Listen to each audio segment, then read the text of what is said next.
Hi అండి, ఎలా ఉన్నారు? వెల్కమ్ బ్యాక్ టు కుట్టి all in one YouTube channel. అల్లం బర్ఫీ. ఏంటబ్బా అల్లం బర్ఫీ అని అంటున్నారు అనుకుంటున్నారా? అవునండి, ఈరోజు మన రెసిపీ వచ్చేసి అల్లం బూరప్ప.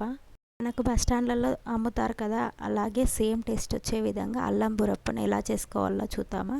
దానికోసం మనం ఒక చిన్న కప్ అంతా అల్లం ముక్కలుగా చేసి తీసుకోవాలి. దానికి డబల్ క్వాంటిటీలో బెల్లం మరియు దాంతోపాటు సేమ్ డబల్ క్వాంటిటీలో చక్కెర కూడా తీసుకోవాలి. వీటన్నిటిని కలిపి మిక్సీ వేసుకోవాలి. వాటర్ గిట్లా ఏం యాడ్ చేయొద్దు. ఈ విధంగా మిక్సీ పట్టిన పేస్ట్ని మనం స్టవ్ వెలిగించి స్టవ్ పైన గిన్నె పెట్టి ఆ పేస్ట్ అంతా యాడ్ చేసుకొని చిన్న మంట మీద ఉడికించాలి. దానిలో మనం కొంచెం ఇలాచి పౌడర్ టేస్ట్ కోసం యాడ్ చేసుకోవాలి. మన ఇష్టం, అది ఇష్టం ఉంటే యాడ్ చేసుకోవచ్చు, లేకపోతే లేదు. కొంచెం గీ యాడ్ చేసుకుంటే మంచిగా ఈ మోల్డ్ చేసుకున్నప్పుడు ఈజీగా వస్తుంది. చిన్న మంట మీద చాలాసేపు ఉడికించాలి. నాకైతే ఒక 10 మినిట్స్ టైం పట్టింది. కరెక్ట్గా ఎలా అయిందో తెలుసుకోవాలంటే చిన్న కప్పులో వాటర్ తీసుకొని దానిలో ఈ పాకం వేసుకుంటే పాకం గట్టిగా అయ్యింది అని అంటే ఉండలాగా అయితే అప్పుడు రెడీ అయినట్టు. అది రెడీ అయ్యేలోపు మనం వేరొక ప్లేట్లో గీ కానీ ఆయిల్ కానీ అప్లై చేసుకొని దానిపైన కొంచెం మైదా పిండి, ఏదైనా ఒక పిండి ఈ విధంగా డస్టింగ్ చేసి వేసుకోవడం వల్ల పాకం అనేది ప్యాన్ కతుక్కోకుండా ఈజీగా డీమోల్డ్ అవుతుంది.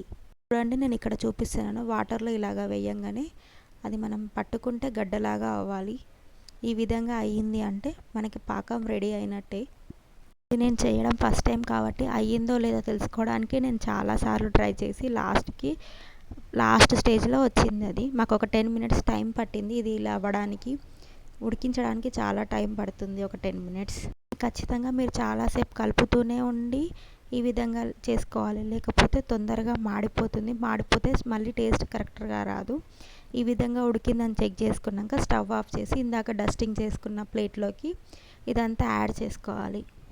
దీన్ని మనం ఫ్రిడ్జ్లో అయితే ఒక గంట పాటు రెస్ట్ ఇవ్వాలి, లేదు బయటనే పెట్టుకుంటామంటే ఒక 2-3 అవర్స్ ఖచ్చితంగా రెస్ట్ ఇవ్వాలి.